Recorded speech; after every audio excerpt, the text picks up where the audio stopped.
How to think. Before we begin this guide, there's just something very important I've got to do.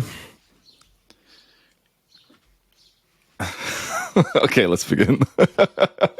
Respect to you for clicking on this long, unedited guide instead of all the short, clickbaity, stupid videos. There's a lot of like self-improvement-y, education-style videos that aren't actually education. They're just made so that the shitty YouTuber is trying to get views.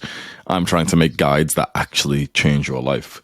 And it's interesting, guides like this get like 10 times less views because the masses want dopamine. Like the masses yearn for ADHD content, basically. But if you're here, you basically have a top 1% attention span because you watch these full-length guides. So respect to you for that. Here's the promise that I'm going to make to you today. I'll teach you one of the most powerful lessons that I possibly could, which is how to think and control your mind. This is something that I started obsessing over about 4 years ago. It changed my life forever. And it's also just a topic that I find like really interesting to talk about. So we're going to cover a lot of fun things.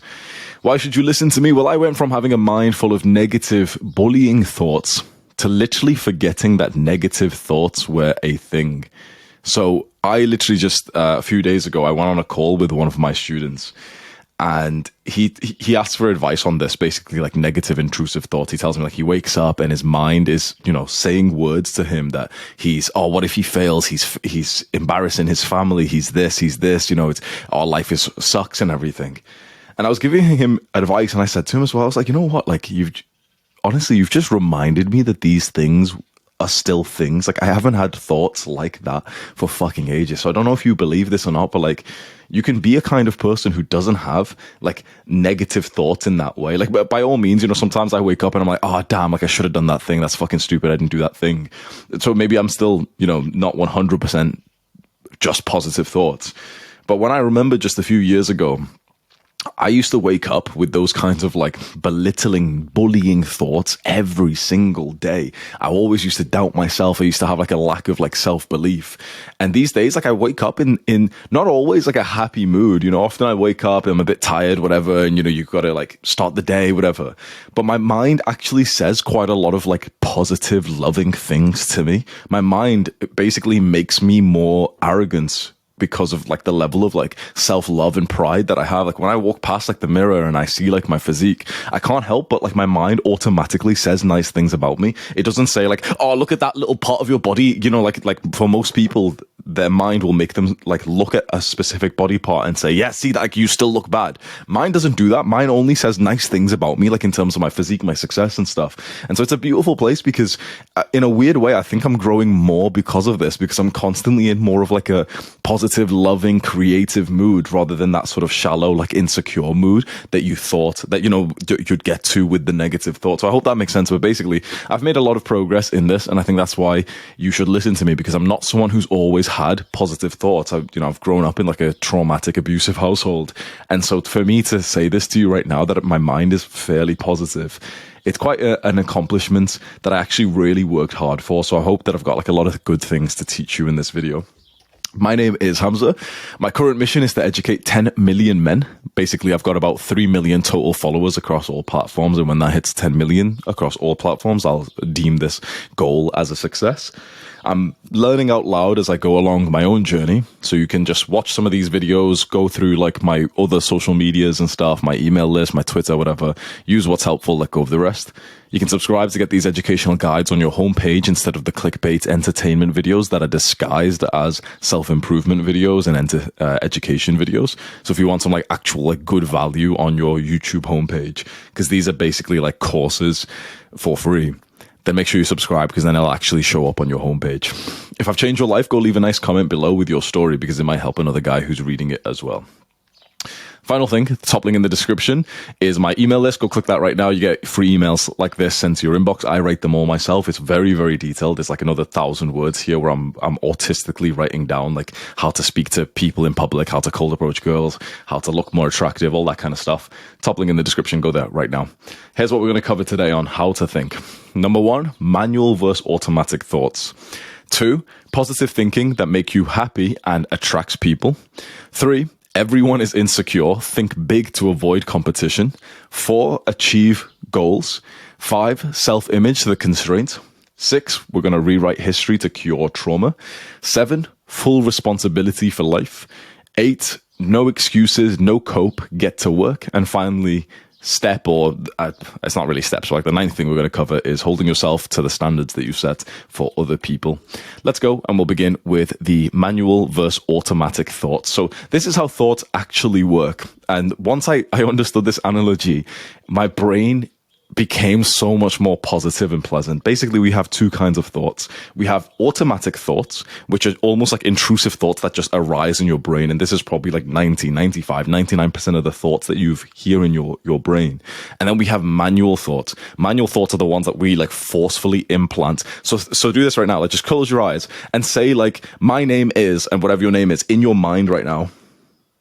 That was a manual thought. Now say some random affirmations, whatever ones you can think of. Just say them in your mind right now. That was manual thought. I was saying like, I'm confident, I'm attractive, I'm this, I'm this, I'm this. That's a manual thought.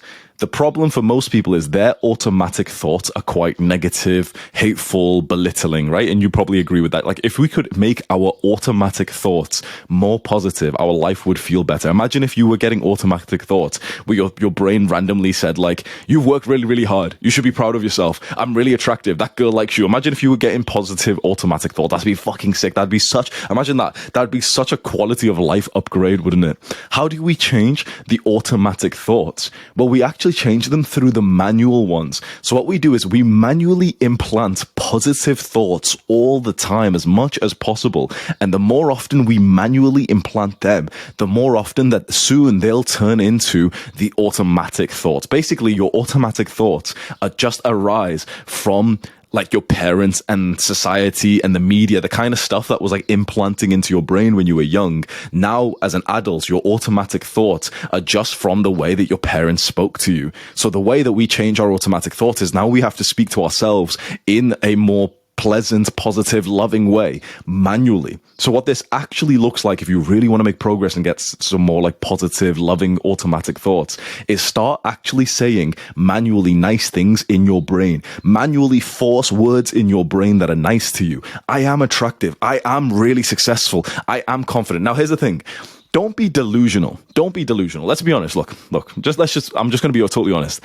If you're fat, don't fucking say you're attractive. Let's just be honest. If you're fucking broke as fuck, don't say, oh yeah, I'm rich, I'm a millionaire. I don't think that like delusion works. I think it's just weird. There's broke people saying like, yeah, I'm a millionaire and I'm gonna manifest and stuff. No, shut the fuck up. Like, you don't get to like try and delude yourself. Basically say real things. Say real things. So for you, like for me, I get to say those things because I've worked for that. I can say I'm a hard worker. I can literally say I'm a millionaire and I remind myself of that. I can say I'm confident and it's almost like a reminder of like, oh yeah, shit, I am a confident guy. Okay. But for you, that you might not be able to say those same things, and that's fine. For you should be able to say things which are true, but are still positive. So you could say, I'm trying, I'm working harder, I'm on an upwards climb, I'm doing better than I was a few weeks ago. I didn't eat that piece of junk food yesterday. I haven't watched porn for 3 days. I'm getting more and more confident. I'm getting more attraction from girls. You can tell like the real things that are happening, not delusion, but the real, valid, truthful things. And that's what will cause like a change in your mind. If you sit here as a broke motherfucker saying, yeah, I'm a millionaire and I'm really rich, nothing's going to fucking happen. Literally, you're not going to feel any different. Nothing's going to happen. Your brain will just reject it. But if you sit here as a broke guy and say, I'm working hard and I'm learning a lot, you'll actually listen to that and you'll be like, oh yeah, well, I am. And you know, that's inevitably going to be a path towards success. So I am on the path, and you'll sit up a little bit straighter and you'll like yourself more. So the first step to doing this is just think of some things which are actually true that you've been doing, no matter how small they are, and add them into your manual, just phrases that you say in your mind, and try and do that as much as possible. This might even be to the level, I got out of bed today at 9 a.m. instead of 12. I only fapped once today. No matter what it is, like no matter what progress looks like for you, that's what you should be saying in your brain, because you'll get the same emotional texture of this feeling of positivity and enlivenment. Like one of the great, like actually from what I remember reading this study, the greatest source of motivation, do you know what it is? What is the greatest source of motivation? Think about it for a few seconds and I'll tell you the answer. What motivates people the most? You'll be so surprised. It's actually progress.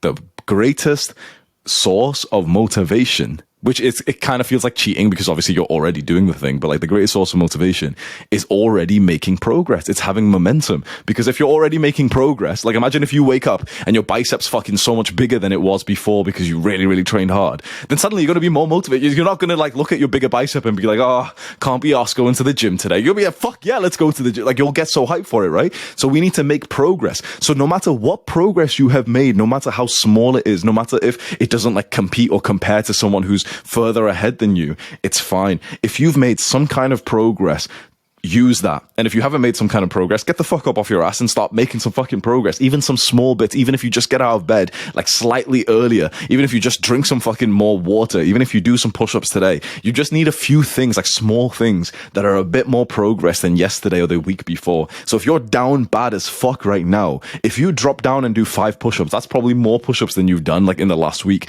That's something that you get to constantly say to yourself. Now you've got like this weird fucking ego where you'll be like, oh, but that's not going to do anything. It's not going to do anything. You motherfucker, it's progress. It's progress. That's like saying, like, when you see a big bodybuilder grab the smallest plate and add it onto his massive stack. Imagine being the little skinny, fat little pussy stood next to him saying like, it's not going to do anything. No, it's progress, motherfucker. This is how we make progress. We do it by the smallest amount. So no matter where you are in life right now, imagine the same analogy where you're a bodybuilder grabbing the smallest weight, adding that onto the bar, making slightly more progress, no matter the level you're actually at. As long as you're making progress and you constantly remind yourself of that progress in your mind manually, you will start to get more positive, empowering, automatic thoughts. So that's one thing, is like the affirmations. Along with that, the kind of content that you consume, the words that you hear in your brain. When you click on a video like this and I'm empowering you and I'm telling you can, here's some progress, here's this thing you can do, this thing you can do. This is basically me manually putting thoughts into your brain right now. So you can see that if you're listening to like good content, if you're reading good books, this happens like this is what manual thoughts are. It's like me manually talking right now, which is going into your mind. This is why if you don't like this like affirmation type of stuff, make sure you're consuming content of people who are empowering, who don't accept excuses, who have like a bit of like strength and the kind of energy that you want to be more like. Like if you don't want this like assholey kind of aggressive masculine energy, then by all means you might not want to watch my videos. But if you want a bit more like fucking zest to your life, if you want to have the kind of like personality where like you actually feel like a fucking strong man who can get a little bit loud, then you might actually benefit quite a lot from watching my videos, because I'm basically doing this for you right now, where this is manually implanting thought into your mind. So you could be listening to like audiobooks in the car and it's the same thing. This is why the content you consume is so important. Even things like music has this kind of impact on you as well. So make sure that like your brain is just hearing positive, empowering, manual like thoughts or beliefs or whatever it is. Just make sure you've got that. And along with this, make sure that you stop the fucking negative manual stuff. Stop the fucking negative, like, negative self-talk. Like, it hasn't benefited you in any way, right? The way you talk to yourself, it's kept you in this shitty position in life anyway. So stop fucking doing it then. Stop it. Like, literally, like, you'll keep doing it because you'll think that, like, I kind of have to shit talk myself in my mind, right? No, you don't have to. The next time you catch yourself, like, in a negative thought spiral, you can just fucking choose to stop and then choose to just say something. You can choose to literally just say the same thing again. Oh, but I did 5 push-ups this morning, and even though it sounds stupid, your brain will literally like you more if you do that. Now, along with this is where people get stuck, and you probably will get stuck here. There's things you're consuming which are manually putting negative and belittling thoughts into your brain. Are you listening to like fucking sad little fucking disgusting American rappers right now? Like the amount of young people who listen to like, I don't listen to this fucking garbage, but like Lil Peep or some, I don't know who the fuck that is, but like, these fucking ugly ass little fucking disgusting degenerate rappers who take a bunch of fucking drugs and they just fucking make like auto-tune sounds or some shit. I'm so sad and I took more Xanax. Like, why the fuck would you be listening to that? Honestly, think about it. Like, what happens to a human being to be like, oh yeah, let me just plug in some more depression? Are you fucking mental? Stop that shit. Stop that that shit and stop fucking consuming the content, the social media content of fucking pussies who are like this on Instagram and TikTok and, oh, sad is so sad. Like, shut the fuck up. Unfollow those motherfuckers. Unfollow those motherfuckers. Follow some people who you see are chasing after their dreams, who have got this like positive mindset. Follow the people who you see are spreading more positivity and joy and empowerment. Stop this fucking, like, anyone you see who's negative, fuck them off. And along with this, don't even read comments. How many times have you already scrolled to the comments? Here's the thing, right? Even on my videos, but in the general internet especially, the thing is, look, people who use the internet are often just fucking like losers and negative. Like, not just the internet, but I mean people who are really active in like the comments and everything, people who comment on Instagram reels. Now, almost everyone uses the internet, but I'm telling you, some people, like, they kind of have like an Instagram that they post like once every few months. They don't consume on it. They don't look at the comments on some popular Instagram reel. If they click on a YouTube video, which they really do, they won't scroll down to the comments. Some people are actually like that, right? That's the thing. Look, here's the thing. The healthy, really happy people don't leave comments. Healthy, happy people don't spend their time on Instagram comments or YouTube comments. So inevitably, there's like this great filter. Think about comments just as like a internet social media thing. There's like a great weird filter that, like, in general, comments will be written by sad, depressed losers. Just in general, like, really think about that. Just think about that for a second, because really happy, successful people don't spend time leaving comments on Instagram, on YouTube, or anything. So if you're reading the words from people who are likely to be lower down, less happy, less successful, are they going to be positive or negative thoughts that you're manually implanting to your brain? Probably negative. So I made a rule recently, like, I'm going to try and look at comments on all platforms way less than normal. Way, way less. Successful, happy people rarely leave comments. Rarely. Every now and then I'll have like a YouTuber friend who'll comment on one of my videos. But that's like, it's a little bit different. It's like, that's a friend of mine who's just seen one of my videos pop up and he's almost like writing it, or almost like as like a weird public text because he knows that I'll see it. That's it. Other than that, it's like, what I found is some of my best students, they don't fucking comment. They don't leave comments on YouTube videos. They just fucking watch it with full screen and then go and implement it. So just be careful that, like, the way you use social media, you're probably implanting a negative thoughts manually into your brain. Don't implant the thoughts of people who are not at the level that you want to get to. And most people who are using social media are not going to be that level. The creators might be. When you see some cool guy on social media, on some like Instagram reels, and he's getting ready and he's jacked and he's happy and he's got a few 100,000 followers because he's worked hard for it, by all means, that's a guy you could actually consume. He's probably quite like an empowering kind of guy. He's probably a guy who'll teach you how to lift weights. But if you click on the comments of that reel, it'll be all the fucking masses who are like looking up to daddy. Like, you don't want to be like brainwashing yourself from the thoughts of the masses. So keep your brain pure. Limit the music that you listen to, limit the comments that you see, limit the words that you see, limit the advertisements that you see, and listen to the people who are really positively empowering you with the manual brainwashing. This is how it works for you to get positive automatic thoughts, which is probably one of the greatest quality of life improvements you could have. Really think about that for a second. Can you think of much which would be a greater quality of life improvement than automatic thoughts? Positive automatic thoughts. Even health. Even, let's say, physical health. Let's say you've hurt your leg.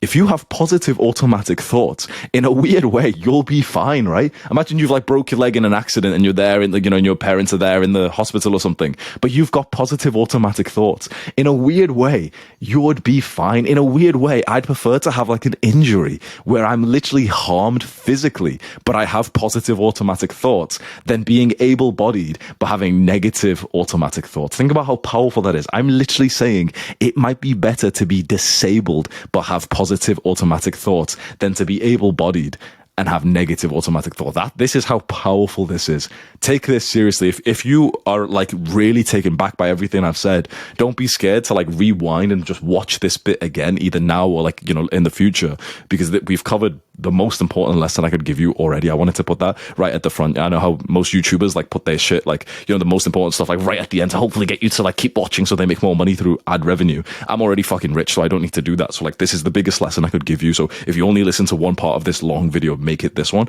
and go repeat over it if you need to again.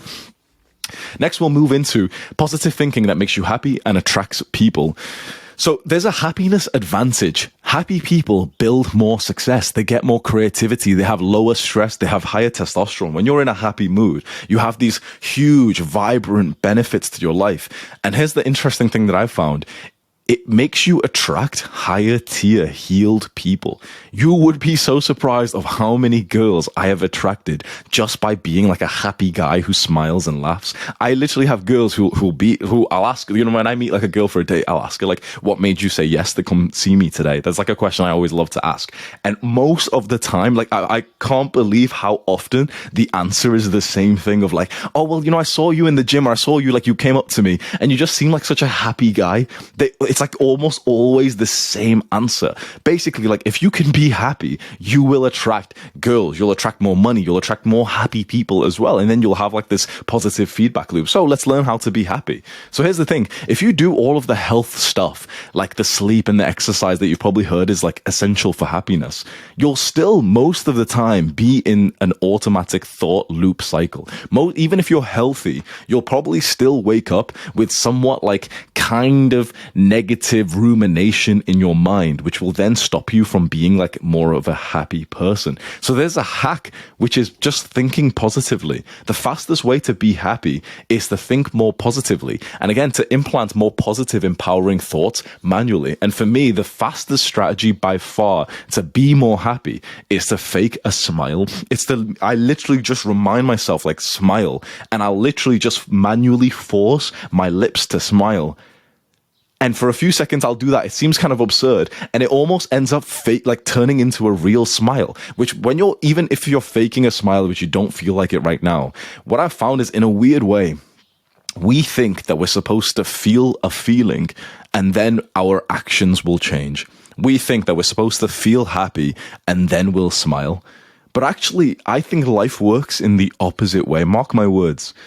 I think the way that it works is that we take action and then we get feelings afterwards. Does that make sense? So don't think, okay, I should feel happy, then I'll smile when I'm happy. No. Think of the action first, because we can control actions. Feelings are kind of automatic, aren't they? But we can control actions. So what can we do? We can control the smile, and then we'll find that we'll naturally become happier with that. I remember seeing studies a few years ago that even people who faked a smile ended up feeling happier. And also, because it's a positive feedback loop, even if you fake a smile and it doesn't look completely authentic, it still makes you look more happy and delightful than like the person who comes in with like, you know, like overthinking about some shit. And then this means that other people will smile at you as well. When someone else smiles, automatically you actually start smiling for serious. So manually force a positive mannerisms about yourself and also positive thought about people. So one of the things I like to do, especially in the gym, I will manually force my brain to say good things about the people who are there in my own brain, and I'll compliment them in my own brain, because I have a feeling like that almost in a weird way works to just make me feel better. I mean, even in such a weird way, them as well. Like if you're thinking positive thoughts about someone else and you're thinking like, damn, like respect, like he trains hard. It's like just the subtle way you guys will meet eye contact. He'll feel better. Like that energy does come out. You could imagine it. Imagine there's a girl who's attracted to you and she thinks in her own brain, oh my God, he's hot. Even if she doesn't tell you, it's like you'll feel hot just by the way she accidentally like kind of locks eyes with you for a split second, right? So I will do this. And then naturally the guy next to me starts feeling like a little bit happier. He's a bit more proud of himself, and it's like good positive energy to be around. So then I'm happier as well. So this is like the happy shortcut. It's literally just like force your brain again to say positive things, and also force your body to just take action in something that will make you happy, which for me is faking the smile. You might find something else, but for me, as soon as I smile, I'm in like a happy mood. And the game is just trying to remember to do this.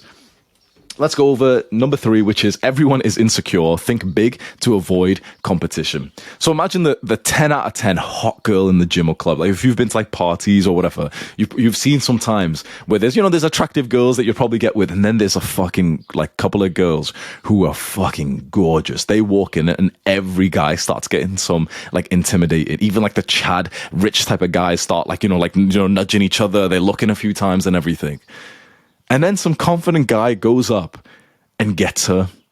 Like anyone who's been to a lot of parties will tell you, like, it's often not like the fucking Chad rich guy who gets the hottest girl. It's often a guy who's like honestly like a 6 or a 7 out of 10. He's kind of in shape, but he's also kind of fat. He's not like that healthy. He's not even on self-improvement. He just had the fucking nuts to go and speak to her. That was it. Whilst every other guy was intimidated, thinking like, oh yeah, but Andrew Tate said I've got to go make some more money. One fucking guy with big fucking balls, who wasn't the richest, who wasn't the fittest, who wasn't the most muscular, who was on self-improvement, reading fucking books like you, nerd. He just walked up and spoke to her, and now he's deep-throating the girl that you wanted. So how about we fucking copy this rather than us being stood at the corner of the club or the party with our drink up here, like trying to fit in with people, right? How about we fucking learn how to do this as well? The collective insecurity of the world, that's a fucking sick phrase, isn't it? Collective insecurity of the world means that big goals, in a weird way, are actually easier than the mid goals. If you go for your real 10 out of 10, you would be surprised of what happens, even though it's so intimidating. It's like, I could tell you some shit about this, bro. I could tell you, I just hung out with like a fucking beautiful girl yesterday, like one of the most beautiful girls in our gym, like fittest girls in our gym. The kind of girl who, like, when she trains there, I'm telling you, all the guys are looking, right? All the guys keep looking, to the point that guys are even kind of abrasive with it, where they'll like look and they'll look at each other and kind of like laugh. I've had like middle-aged guys kind of look at me and almost give me the eye to like tell me to look at her and everything. And I'm seeing all these guys and I'm getting intimidated, right? She's a beautiful girl. Not one of these motherfuckers actually approach her. So I fucking do it.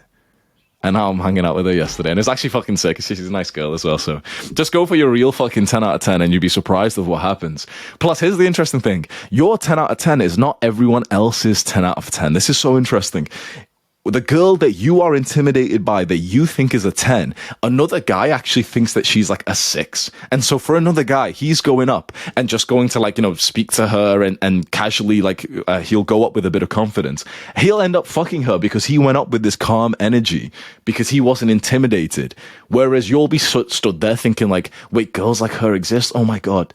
So there's two things. One is, it's literally, in a weird way, easier to go for the top tier goal. I'm using like a woman's attractiveness just to quantify this, but this could be even for the kind of whatever like goal you want to go for. Like, but it's in a weird way, it's a lot easier than you think to go for that big goal than it is for the mid one. For the guys who have been to the clubs and parties, they'll know this. It's like the girls who are kind of average or slightly above average, like 6, 7 out of 10, they're in a weird way like the hardest girls to attract. Why do you think that is? Think about it. Why are like girls who are like 6 and 7 out of 10 harder to attract than a girl who's like a 9?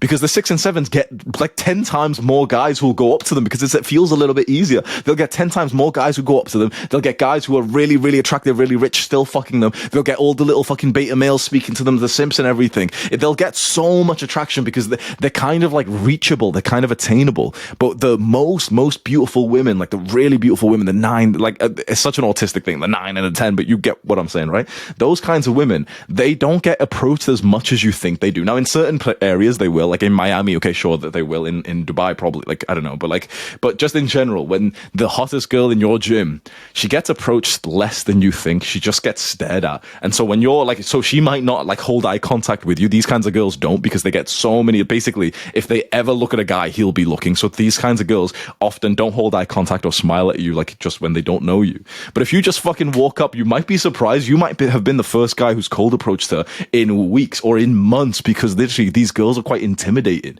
And so if you just fucking grab your fucking balls and go up and speak to one of these girls, or for example, like, grab your fucking balls and go for like this goal achievement, which, is reflective of the most beautiful girl, You'll actually be surprised. And that girl that you think is like a 10 out of 10 that you're kind of intimidated by, she's not some other guy's 10 out of 10. So imagine like whatever your type is right now, it's probably not the same as mine. So if me and you were in the gym and your 10 out of 10 walked in and you were almost like scared and like taken back, I probably think she's a 6. I'd go up and speak to her and I'd like fuck her and not even think it was like a special thing. But you would have been intimidated by that. So there's two things. Is one, just fucking go for the big thing. But two, for the big thing, understand that that big thing is not as desirable to other people as it is to you. And so you can, in a weird way, like psychologically manipulate yourself to almost act as if like that goal, like you could treat that goal the same way that the guy who thinks she's a 6 does. Does that make sense? Like you could stop getting into this intimidated thing and then realize like, wait, I can just go speak to her like a guy who's not really that into her would. And in a weird way, that might make you a little bit more attractive. You just like, you've got to almost frame yourself to think like, yeah, she is fit, she is attractive, but like I can just kind of like treat her like a normal human being because I know the level that I've gotten to as well. And you'll be so surprised because how well this works. Like you'll be sat next to a fucking hot girl and like the mannerisms that that they're making makes you think like, oh damn, like I think she thinks the same thing about me. Like I think she's kind of shy as well. And you're like, oh yeah, like of course she's fucking shy sat next to me. Of course she is. And it almost like makes you remember like the fucking guy that you've built yourself up to be. So yeah, I hope this one works for you because it worked for me. So what can you actually do? Well, you can set big fucking goals, big goals. But here's the thing. I actually think that most of the guys watching this already do this. I think that like most of the world is insecure. But if you're watching videos like this, you probably already are setting big goals. But here's the problem that I think a lot of guys who are watching this, including you, need to work on. You need to set a big time frame from it. Too many young kids talk about making like 10K a month in like 6 months from now. Let me tell you something right now. If you're basically making no money right now and you said you're going to make 10K a month this year, grab your hand like this and then do this for me. That's from me. Stop being a fucking asshole. You think you're going to become top 1 income of the entire fucking world in 6 months? Stop being an asshole. Now, I'm all for encouraging you and empowering you. I'm telling you right now, you're not going to achieve a goal that you've set a short deadline for like this. 10K a month is more like something you achieve in like 2 to 3 years, and even longer if you're under 18. It took me, about 1 year and 3 months. I was already 22 years old and I did nothing else. I didn't have Discord friends. I didn't have video games. I just fucking worked from the moment I woke up to the moment I went to sleep, apart from the gym as well. That's all I did. And it took me 1 year and 3 months, and I'm more intelligent, hardworking, and a higher performer than most people. So 1 year and 3 months for me, but I was already a full-grown adult with military discipline, waking up at 5 a.m. every single day, shaved head, not even getting haircuts from the barber because I wanted to save the 1 hour or so a week. That's like the level that I was at, and it took me a while. I speak to like 16-year-olds who are like, oh yeah, my goal is like 10K a month in like 3 months from now. I'm like, what the fuck? Like, it's not going to happen. And I'm not trying to like, shit on your goals. I want you to achieve the big goal, but you need to set a bigger time frame from it. That's like saying like, oh yeah, I want to get like big fucking biceps. Like, but like, I want it in like 6 months from now. No, like, bro, look at the size of my bicep. It's a good size, right? 10 fucking years. 10 years. 10 fucking years for this, bro. If you think that, oh, I want like, good physique this year, no, shut the fuck up. If you're like natural, if you're not taking fucking weird steroids and all these big motherfuckers, it's going to take you fucking years, and that's okay. If you build like the fucking amazing size physique in 10 years, you've got it, right? If you build the 10K a month in 3 years from now, 4 years from now, you've got it. That's sick. Like, congratulations. You're like 20 years old on 10K a month. That's fucking sick. You need to set a bigger time frame. The problem I see of guys in my space is that you've got too much of like this fake big dick personality. Your dick's not that big. It's really not that fucking big. You're acting like you're fucking Andrew Tate or some shit, like the persona that he's showing to you. You're acting like you're this big fucking dick motherfucker. You're not going to achieve these goals that quickly, and that's fine because you're still going to achieve these goals. But if you set a longer time frame for it, that's when you start taking more action because it's a little bit more reasonable. Now, I still want you to be unreasonable by normie standard, but I want you to be reasonable by my standard because I've already achieved these things faster than the average person. So this isn't me like, being some fucking hater crab. This is me from the top of the fucking bucket. I've already climbed myself out. I've already helped people to achieve these goals. This isn't me like trying to belittle you. This is me telling you, bro, like it's almost like the master's trying to teach you, like you can't shortcut the process that much. You can't. Now, there's people who make 10K a month in their first month of business, but that's a complete and utter outlier. That's like the one random fucking, it's always a black guy. It's always a fucking black guy who'll start in the gym and like 3 months later, he's already fucking jacked. That's the exception. You can't plan to be the exception. You've got to plan to be just like even below average is a good way to plan for.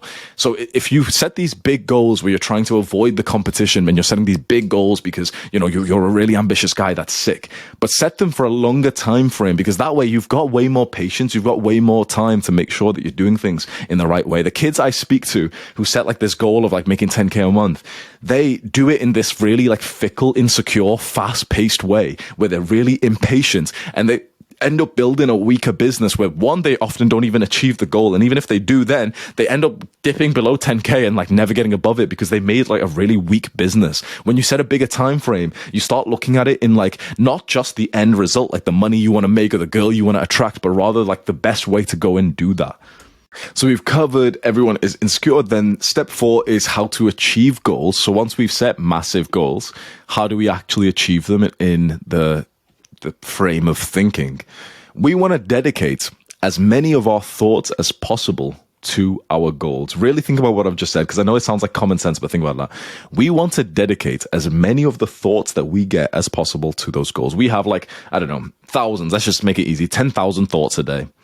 The more of those 10,000 that are on our goals, the faster and better progress that we'll make. So what we want is not only to try and think about our goals as much as possible, not just the goal itself, but, you know, the specific task that we need to work on.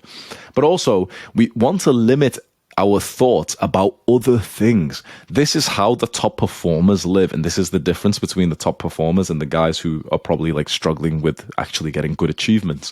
The top performers live very, very clean, stable lives so that their thoughts are not wasted on things that are not part of their goals. So what we need to do is we need to subtract things from your life that take your thoughts away from your goals.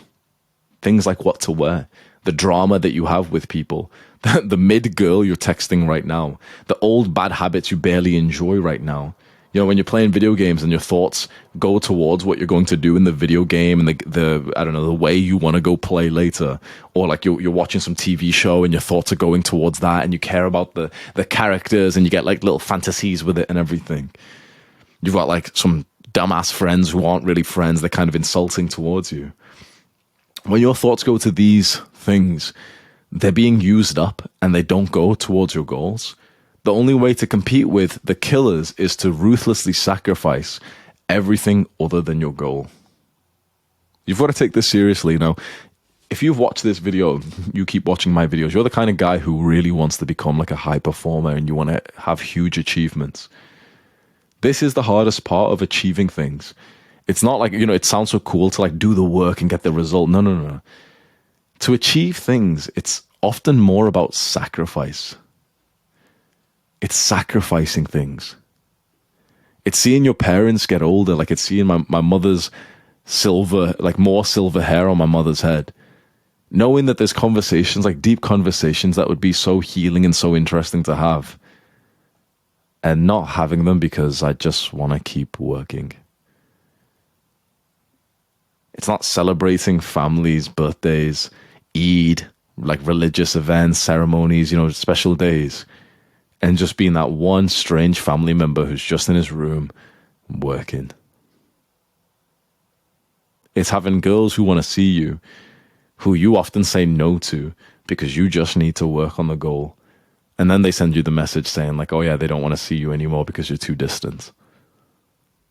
This is the part of success and achieving that a lot of people don't really, you know, talk about, or it doesn't go viral. But it's like I've sacrificed love with multiple women to be where I'm at in business and in my goals. I've had to be the one family member who doesn't attend the events, the ceremonies. If you looked at pictures of like my family, especially like with my brother, because he's married and, you know, he's kind of integrated that like their family, like with our family, with all the kind of events and birthdays and everything, everyone's there. Apart from me. I'm here. I'm not trying to glamorize this and I'm not trying to make this a flex. This is just the raw reality that I've seen of the really top performers, especially the guys who didn't have like handouts, and they didn't start with daddy's money, or they didn't start extremely like capable or anything. This is what it looks like.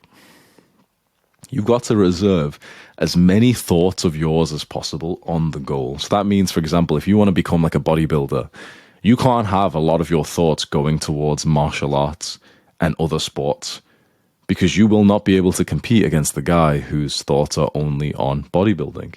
With business is the same thing.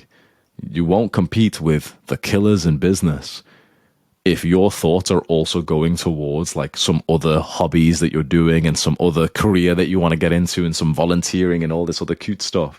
If you're trying to compete in business against the guy who just has business, it means you really have to have trade-offs in your life, and you've got to prioritize, and you've got to say no to many things so that you can go all in on the few things that really matter for you. If you're waking up thinking about that girl who isn't wifey, if you're thinking about what to eat every day, if you're thinking about like friends, what they think about you, if you're thinking about like, the people in high school or some shit, there's a killer out there who'll just win. He'll take what you wanted. Like, you need to wake up and think about your goal and get ideas to implement for your goal. You need to shit whilst getting ideas. Not while scrolling, not whilst quickly like messaging people on Instagram or something. You need to shit and get, like, I'm literally being like literal here. You need to be taking poops whilst getting ideas about your goals. You need to be talking to people who you often get ideas for your goals. And you might think, wait, why do you need to be so obsessive? Because you're competing against killers who are living like this already. Like, the competitive space is ruthless these days. And if you just want to do cute stuff, like you want to go get like a 9 to 5 and stuff, yeah, fine, go ahead. But I really doubt you'd want like a midlife if you were watching this kind of video. So if you want real success, you have to get on the level and do what the killers are doing. This is what they're doing. This is the life that they live. It's very streamlined. They've sacrificed so much so that their thoughts stay on the goal. So just try and remember that. Like, it's just, I don't know what the real number is, but just imagine that you have 10,000 thoughts a day. And you want as many of them as possible just directed towards your goals. And you want as few as possible elsewhere. What to eat today? That random conversation that you need to have. And, some shit happened. You ordered something from Amazon, but then you weren't in. So they posted the little picture thing and you've got to go pick it up or something. You want as few of those random things as possible so that all you do is just think and work on the goal. That's how you make so much progress that you end up competing and winning against other people who are also working hard. When we're starting to achieve our goals, the next step is self-image, which is the constraint of how much we can achieve. You can only rise to the level that you see yourself. So right now, this is so interesting because this will be quite fast progress for you. You might have capped how much progress you can make in the real world because of your internal psychology. Basically, this self-image is the way that you see yourself, the beliefs that you have about yourself. And you can barely ever perform better than that, which means that if you are working hard, but you're not like getting that much results recently in weird things, like even in like building muscle in bodybuilding or in business, even though you're working hard, there's such a weird psychological bottleneck that, like, interestingly, even though you do the exact same thing, like you do the the sets in the gym, the workouts, you're doing the videos for YouTube or whatever it is, there's a weird thing that, like, you won't actually get results up until you improve this. It's so weird because you wouldn't think so. It's like, as long as you make a good video, you should get views. It's like you won't. As long as you go to the gym and train your quads to failure for 10 sets a week, you'll make gains. In a weird way, you won't. Even if you did the real world thing, you won't, because if your self-image is capped, you just won't make the progress. It's so strange. So if you ever perform better than your self-image, you'll often fuck it up, and then you'll even it out so that you stay on the level that you subconsciously feel like you should be at. Basically, we have so many beliefs inside of our mind of who we think we are, the level that we think we can get. It's like our internal psychology from the way that your parents raised you to be like, okay, this is the kind of level of person that we are at. And it gets very difficult for you to get results which are past that. This is why, for example, people will win the lottery and then lose the money very quickly because they don't see them, like they're not financially literate, they're not smart, they're not higher class people, they're working class people. So when a working class person wins a fuck ton of money, they'll spend it like a working class person will, and they'll waste it all. Most people who win the lottery waste it all because they're all working class. And if you're working class, basically you make stupid decisions with money. That's what it means to be working class. It's not about like, oh, but you know, they're just not making it. No. It's like they just make stupid decisions and so they stay there. The middle class, exact same thing. Basically, you always will stay around like the level that like you're supposed to be at. And so we need to change that because otherwise it starts to feel like you're swimming upstream. Like you ever get onto self-improvement and, you know, you discover like no fap and hard work and everything. And it always feels like you're swimming upstream, doesn't it? It always feels like you're having to put in like hard work to manage all this. You know, for some people, self-improvement habits and working hard feels like they're swimming along the stream. Like it feels like that's what's natural for them. How sick would it be if we could cause that for you? That'd be amazing, right? Imagine all the hard work that you're doing didn't actually feel like it was resistance. It actually felt like that was the kind of guy you just were. Like that's how it feels for me. Like me doing hard work is me just swimming along the stream. Me not working hard is me swimming against the stream. Isn't that like nice to have, right? Like I feel normal when I work hard. It feels like that's my comfort zone. Think about how nice that would be where like now I just casually work like every single day and I actually enjoy it because it feels like that's the kind of person I am. So how do you actually like change your self-image so that it kind of changes like what's normal for your life and, you know, for the kind of habits that you do? Well, there's a few things. First and foremost, if you just keep doing the work, like for example, if you just keep working hard, if you just keep going to the gym and doing the sets till failure, your self-image will update because you'll constantly keep stacking up like these kinds of wins and these reminders of like, yeah, I've done 1,000 workouts. So yeah, I've worked really hard. So that's like the boring answer. Long term, if you just keep fucking staying onto this path, your self-image will keep improving. But then there's ways that we can actually like hit the self-image directly, which is through visualizations, reminders, affirmations, inspiration, and belief breakers. So inspiration and belief breakers is basically when you see someone else who breaks the limiting beliefs that you had in your self-image.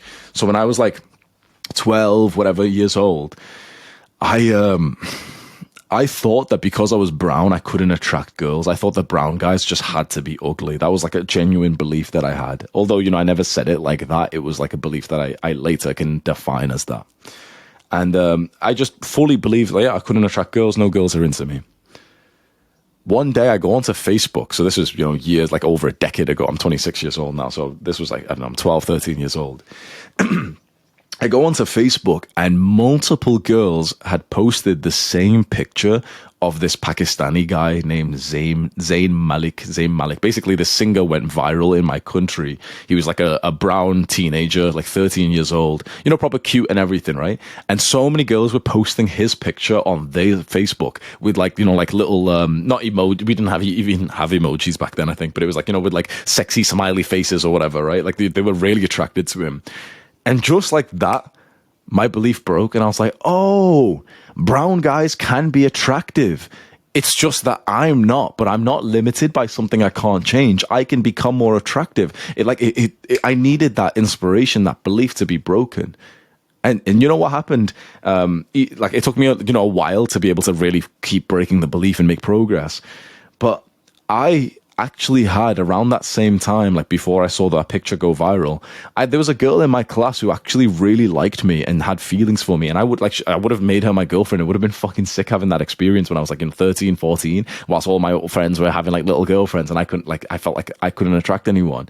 There was like literally multiple girls who on my Facebook page publicly were flirting with me. Like I was an adult and I went back over my Facebook page and I was like, what? Like, oh yeah, that girl, like she was always so nice. Oh yeah, she fucking liked me. And it's like, it only hit me years later where I was like, oh yeah, like you could literally have someone like let's say a girl who likes you and your brain can't see it because of your self-image. So when this belief broke, that's when you start, like, you take off this like fake fucking like blockers that you've got over your eyes, and you start to see the world for the truth. Basically, we have like weird beliefs in our mind in the way that we see ourselves that limit us. And so self-image, the idea is we want to increase our self-image, so we get rid of these like fake beliefs that limits us.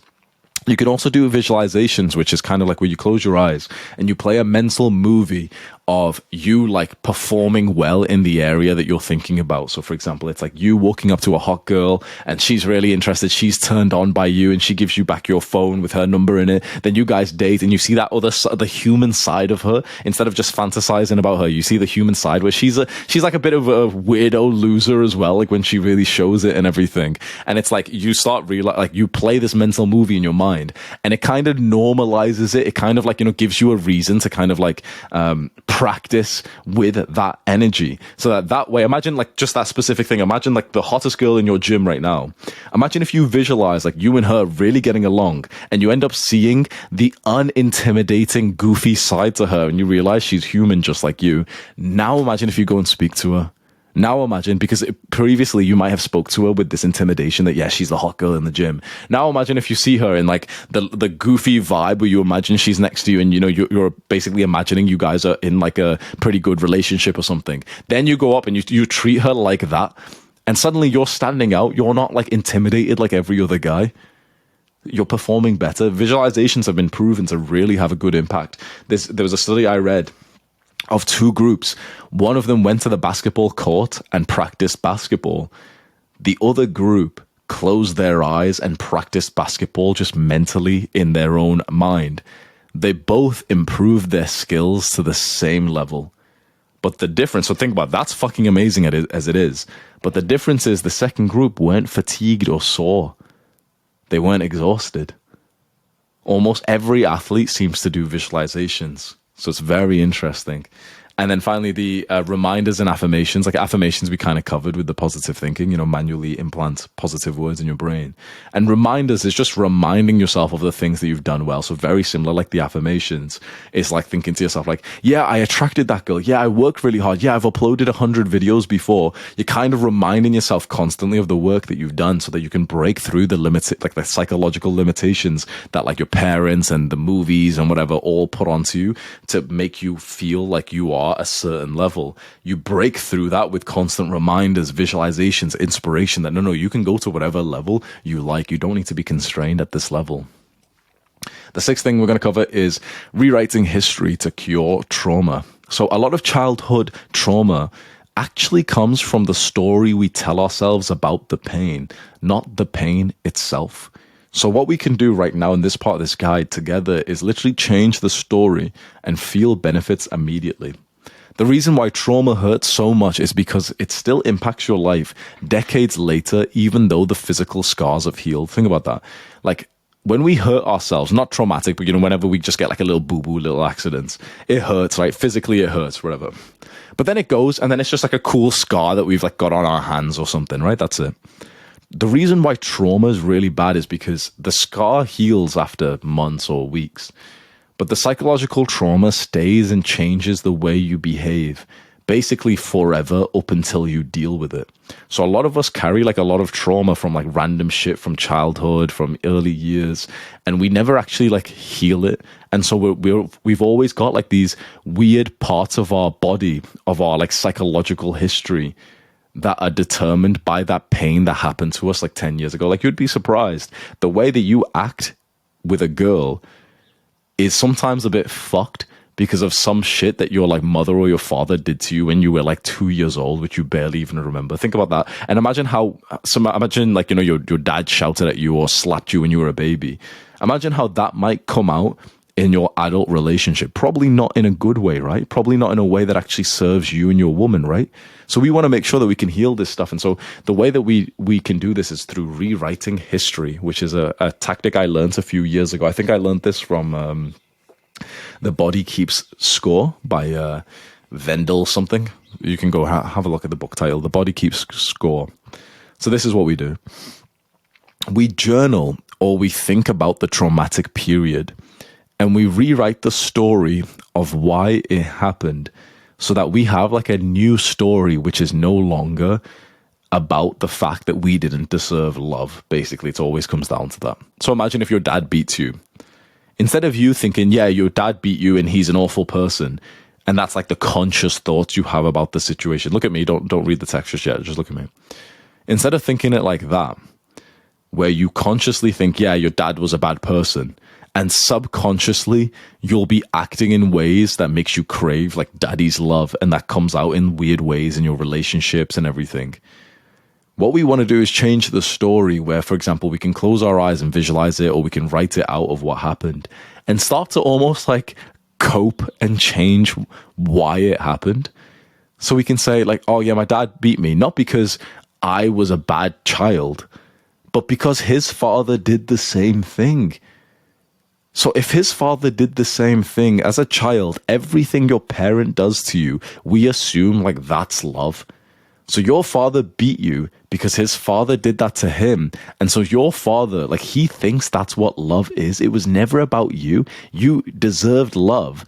And every time he beat you in his fucked up way, he was showing you love. Like, parents literally just want to love their child, but it's just that they were hurt as children as well. So when like an abusive parent beats you in a fucked up way, that's them showing love to you. And think about it. Do you think they're happy with that? Have you visualized the sleepless nights and tears that your parents have had from treating you like this? I was tearing up, getting emotional. I was crying, like needed a sneeze at the same time. Yeah, I'm not crying, guys. I've just got allergies. Yeah, how convenient. Yeah. In their weird, fucked up way, they were showing you love. And so this is a powerful tactic because you reframe the reason why this shit happened to you. Because it's not even about your relationship to that person, although that can be, you know, a really healing part of this journey. But it's about the story, like the belief that's formed through it. So, for example, I'll open up and tell you one of mine. I most likely have some kind of belief that like I was like loved inconsistently. Like I had a lot of trauma, but also love in my household. And so I know I can speculate what happened was there was moments of like my parents, my mom and my dad shouting at me, slapping me, harming me, but then also loving me straight afterwards. So I had like the extreme split of like, imagine baby me thinking like, oh, they hate me, they hate me, they hate me. Why do they hate me? Like, why don't they love me? Oh no, she does love me. He does love me. They do love me. They do love me. Imagine that extreme. And that comes out in a weird, fucked up way as me in an adult way, where like I bounce from extremes one to the other. I change my mind all the time. I can't stick to like one thing all the time because most likely this is why, because as a child I was like given this inconsistent, flippy, like extreme love and abuse. And so now as an adult, it's like I'm scared to go make decisions. I'm scared to make decisions because, you know, big decisions like where to move to, because I'm so extreme. I'll think like, yeah, this place is amazing, and like a week later say, yeah, it's crap. I don't even know. Yeah. And then I'll like 3 months later, I'll change my mind again. And I think it comes from this childhood experience. And so what you need to do is think to yourself, okay, what belief might you have formed because of the childhood experience that you went through? Which might be that, oh yeah, like I don't deserve love, or that love is inconsistent, or that life is inconsistent and life is extreme. And then try and change the story. Like for me, it could be that life is not extreme, but rather like my parents were just going through a really stressful time and they loved me, but that they weren't able to handle the stress sometimes. And I picked up on that, but that life is safe and stable and balanced.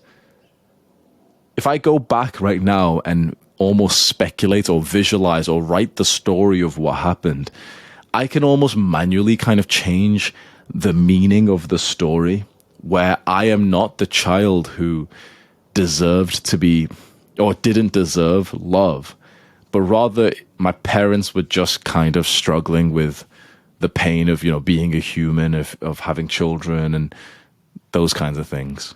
Suddenly it's like you start realizing the beliefs you had about yourself are probably not true. And it's just, for most of us, it's like, yeah, our parents were stressed because 20, 30 years ago, like about 20 years ago when we were all born, it was a very stressful time for parents, like, you know, the financial crisis and everything.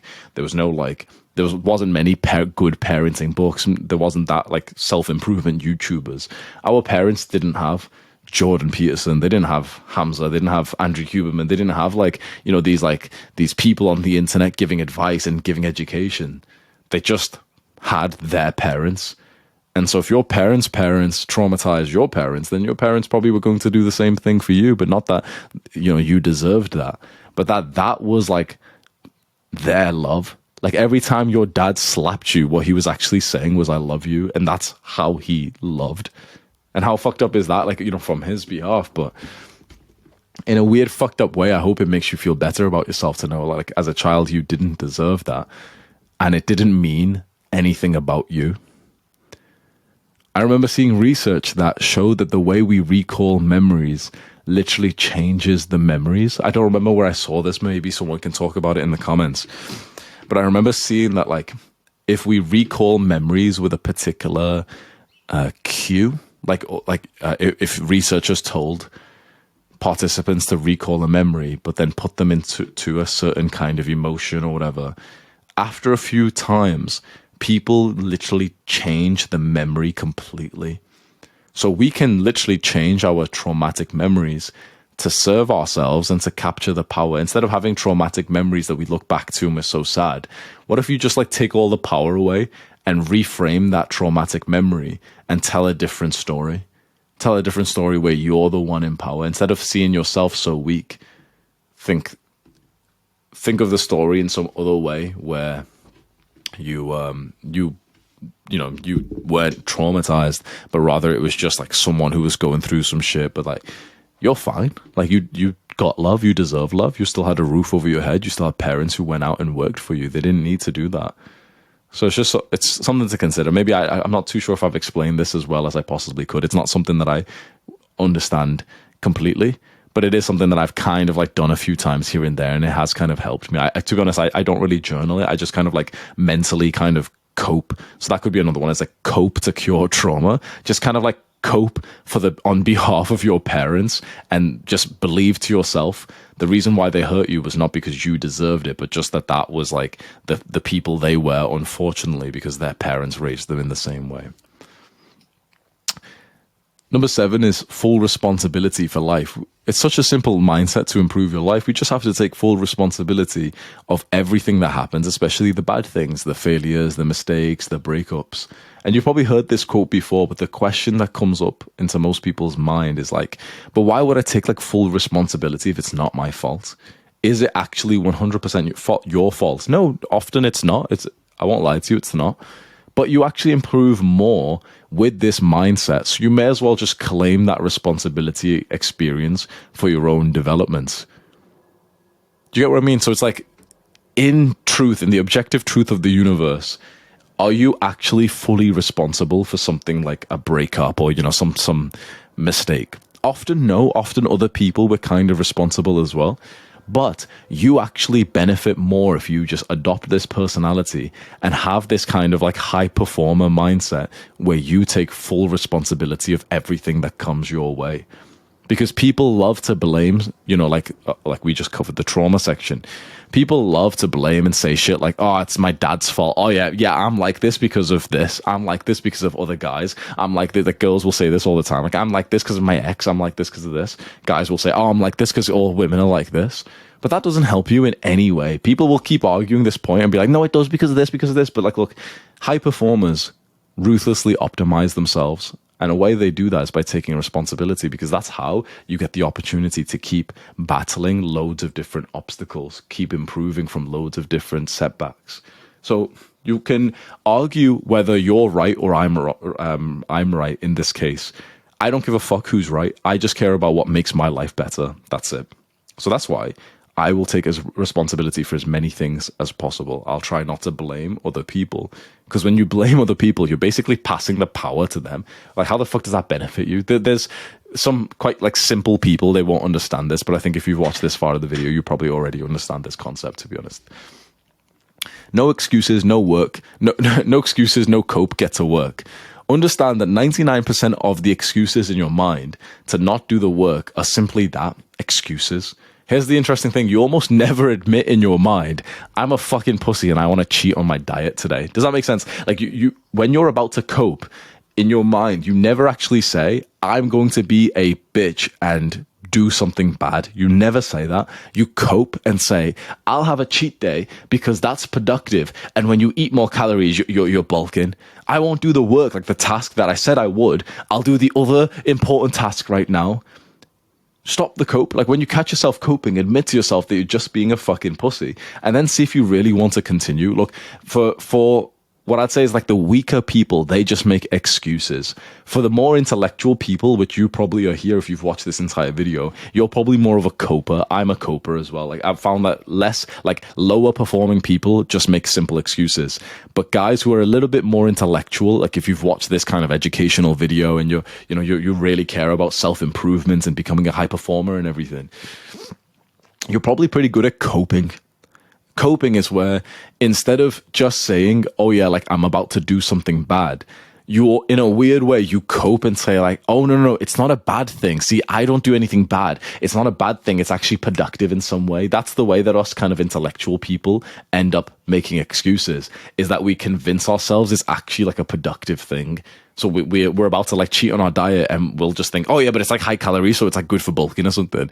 So don't do that. When you're about to like do something that you know isn't a part of the plan that you had previously set, don't cope and say that it's more productive this way because you kind of know that it's not. Just be honest and just say to yourself, yeah, I'm going to be a pussy and I'm going to harm myself right now. Because if you have this kind of personality, the moment you say that, you'll be like, oh, fuck yeah, I'm not going to do it. I'm not going to cheat on my diet.